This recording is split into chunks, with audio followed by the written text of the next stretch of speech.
Bueno, perfecto. ¿Y jubilados que van a recibir un aumento? ¿De cuánto sería ese aumento según ANSES, ¿no? Según la movilidad, por lo menos dispuesta por ley. Está Andrea Falcone, abogada previsional, para hablar con nosotros. Andrea, ¿cómo te va? Buen día. ¿Cómo te va, Fer? ¿Cómo te va? Bien, gracias por estar con nosotros en La Nación Más. Andrea, ¿qué se calcula? ¿Cómo va a estar ese aumento? ¿Qué le podemos contar a los jubilados?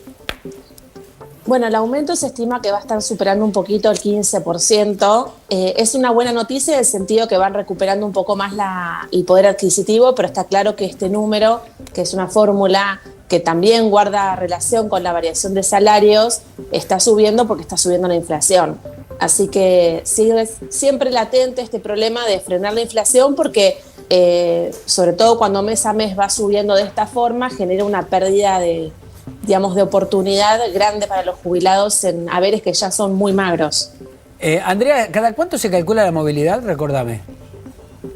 La movilidad son 4 veces al año para el régimen común, digamos, para el ordinario, que es marzo, junio, septiembre y diciembre, y después docentes y algunos regímenes especiales 2 veces al año en marzo y septiembre. Y lo que se viene dando hasta ahora, ¿está cubriendo las expectativas de, por ejemplo, lo que se está acordando en paritarias, los gremios que están teniendo un piso del 60% prácticamente, ¿no?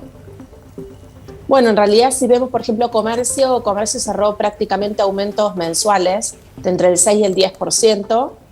Los jubilados no tienen paritarias, digamos, dependen nada más que de esta fórmula de movilidad y vienen muy atrasados, pero que no es consecuencia solo de la fórmula de movilidad, es obviamente consecuencia de la inflación alta y de nuestro sistema previsional que está completamente desfinanciado, y esto va a generar muchos cambios, te diría que en corto tiempo. Claro, pero ahí el problema es que, ¿cómo andas, Andrea? Que los jubilados vienen con recomposición de la inflación pasada, que todavía, porque las paritarias están cerrando con la inflación, el pronóstico hacia adelante, acá vienen con la inflación pasada, que todavía no está al 60%. Te toman el primer trimestre arriba del 15%, 16%, pero todavía no sabes a cuánto después lo va a poder ir recomponiendo. Sí, eso es tal cual lo decís, Gaby. O sea, lo que ellos recomponen siempre son semestres anteriores, o sea, están siempre con entre 3 y 7 meses de demora desde el momento en que pierden el poder adquisitivo hasta que lo adquieren, hasta que lo recuperan.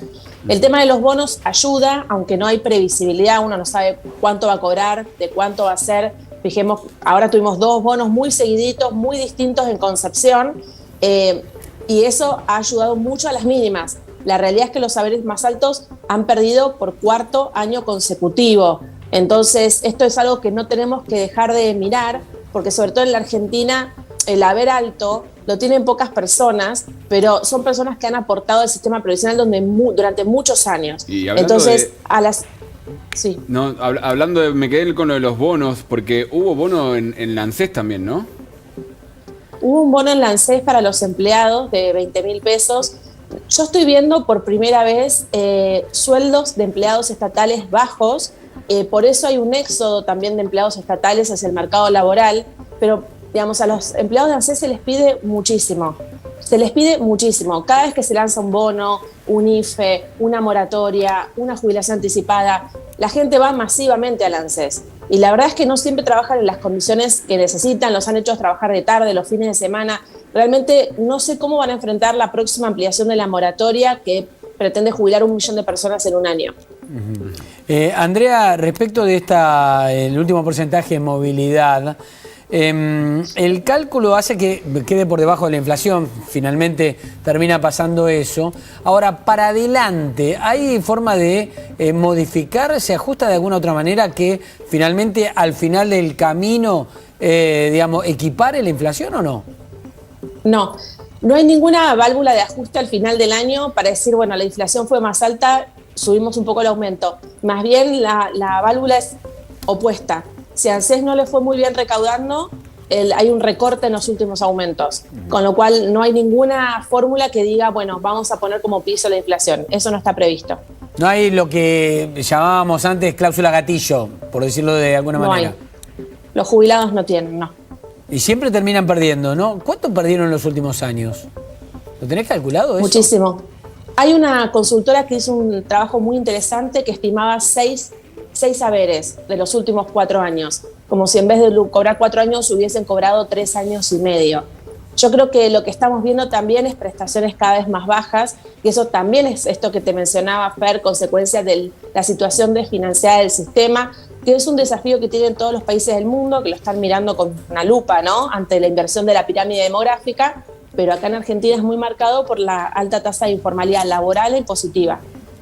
Además, con un segmento social que tiene unas necesidades completamente distintas, ¿no? Digo, la canasta básica de un jubilado no tiene nada que ver con la de una familia, con la de... Digo, porque está el tema medicamentos adentro, está el tema de cierta alimentación también. Transporte, distinto, muchas veces usan remises. Digamos, de esa canasta están muy atrás.